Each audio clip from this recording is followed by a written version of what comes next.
Lalu bagaimana kondisi terkini di daerah bencana Sumatera?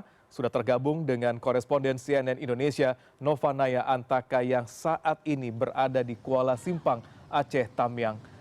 Naya, saya lihat di belakang Anda nampaknya sudah mulai bergulir ataupun berputar ekonomi di sana, pasar sudah dibuka. Bisa Anda jelaskan bagaimana fase rekonstruksi dan rehabilitasi yang ada di Aceh Tamiang saat ini, Naya? Ya, selamat sore, Ruli dan juga pemirsa. Benar sekali di belakang saya, Anda bisa lihat, pemirsa dan Ruli juga bisa melihat, sudah mulai ada aktivitas di mana sebelumnya Kuala Simpang ini bisa dikatakan sebagai kota mati, karena berdasarkan pandangan kami, tim CNN, sejak kami berada di sini, sepanjang jalan di Kuala Simpang memang sudah dipenuhi oleh beko, alat untuk membersihkan lumpur-lumpur. Kemudian di sini Anda bisa lihat situasi di pasar perlahan mulai bergerak, artinya sedikit-sedikit toko-toko yang ada di sekitar pasar Kuala Simpang ini juga sudah mulai buka. Dan saya akan menunjukkan kepada Ruli seperti apa situasi di pasar Kuala Simpang.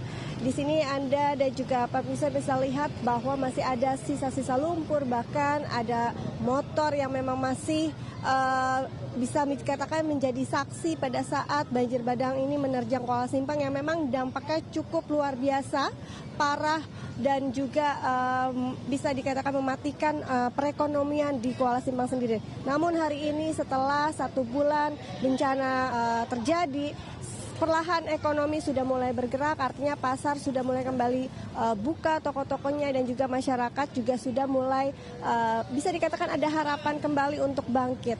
Namun di sisi lain, Ruli, karena memang dampaknya cukup besar, apalagi di Kabupaten Tamiang, bahkan di pelosok kami juga telah menelusuri beberapa daerah yang dampaknya luar biasa. Bahkan untuk di Kuala Simpang sendiri ada tidak jauh dari Kuala Simpang, yaitu Kota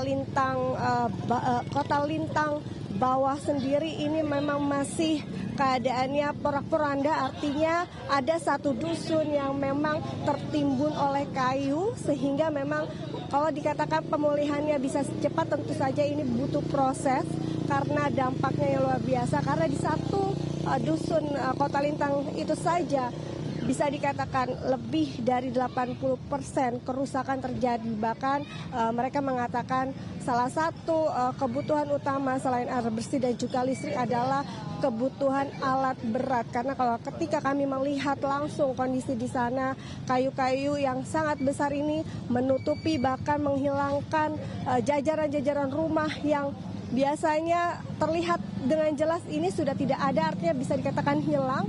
Dan diharapkan tentunya melihat tenggat waktu perpanjangan tanggap darurat yang juga semakin berkurang, artinya sudah diperpanjang 2 kali dan terakhir diperpanjang 2 pekan sejak tanggal 26 Desember hingga 8 Januari.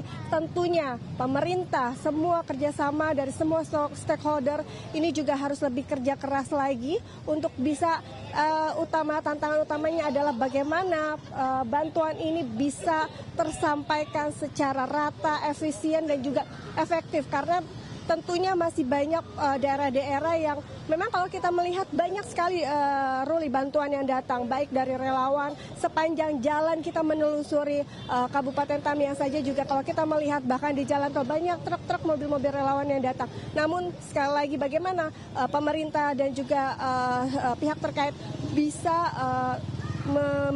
menjawab tantangan untuk memeratakan bantuan ke seluruh daerah-daerah pelosok yang memang kalau dikatakan pemulihannya bisa cepat, tentu saja tidak. Namun tentunya kalau kita bisa menggunakan data dan juga memeratakan bantuan ini secara tepat, tentunya pemulihan yang kita harapkan bersama warga di seluruh Pulau Sumatera yang terkena dampak bencana banjir bandang ini bisa cepat terrealisasi, Karuli.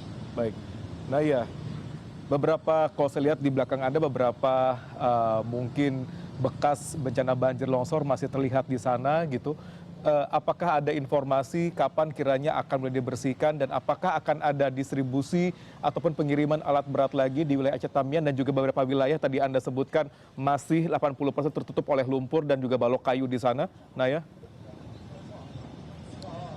Ya, kalau misalnya kalau alat berat sendiri memang kalau kita lihat di sepanjang jalan utama di Kuala Simpang, kemudian juga di belakang saya kalau dapat saya gambarkan ini juga banyak sekali beko-beko ataupun alat berat. Namun kalau kita melihat titik-titiknya cukup besar, tentunya bantuan untuk alat beko atau alat berat ini memang harus lebih banyak karena mungkin sumbangan dari relawan, kemudian TNI, Polri, seluruh pemerintah juga kami lihat sudah cukup banyak. Namun karena dampaknya luas ini masih kurang, artinya kalau kita lihat di dusun yang mendekat Kuala Simpang saja untuk bisa mengangkut tumpukan-tumpukan kayu yang luar biasa besar ini juga membutuhkan ekstra alat berat, karena kalau di satu desa yang kami lihat itu baru 1 atau 2, sehingga yang tadi saya katakan tantangannya adalah bagaimana pemerataan pembagian bantuan baik alat berat, kemudian juga untuk listrik sendiri